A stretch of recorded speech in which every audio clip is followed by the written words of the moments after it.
Pilar has been buying cheese in the tiny town of Reyes Etla all of her life. It's a community renowned for their quesillo, traditional Oaxacan string cheese used in hundreds of typical dishes. 40% of the people who live here producing cheese. Produce it. But it's all done by small little groups and families all coming together. For cheesemakers Francisco Pinelo and his wife Sylvia, world-class quesillo begins with world-class milk.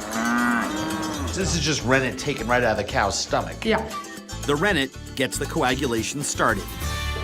You don't need much. I mean, this is how it's been done for thousands of years. 20 minutes later, and the solid curd can be separated from the liquid whey. Sylvia's arm is the preferred cheese cutting mechanism as far as I'm concerned. Cut and drained, the quesillo mixture is set aside for a day to thicken and accentuate flavor. Then, boiling water is added. Look at it starting to melt. The softened cheese is stretched into long, ropey strands. It looks like that giant worm from Dune. So she keeps winding it until it gets to the thickness where she is comfortable making her loops. Yeah. It's those loops, tightly wound and wrapped, that give quesillo the signature round shape. A day's work will produce nearly 40 kilos of quesillo, sold by Sylvia in Etla's municipal market. As if things couldn't get any better at all, Sylvia's friend is making some homemade tortilla. Sylvia's sister-in-law, Rocio, makes handmade tarts out of masa and fills them with homemade salsa and a thick schmear of asiento, rendered pork lard. They're called memelas. I'm gonna go out on a wild limb here that Rocio's salsa is pretty awesome.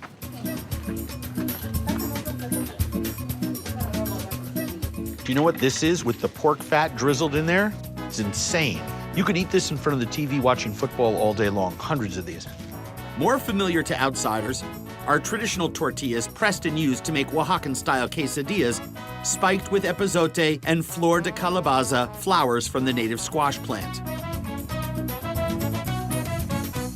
That was delicious. This with the epazote, amazing, amazing. I like it even more. Please tell Sylvia, this is something that I'm sure is very common for her. But for me, this is such a special experience. I can't thank you enough for sharing this. Yeah.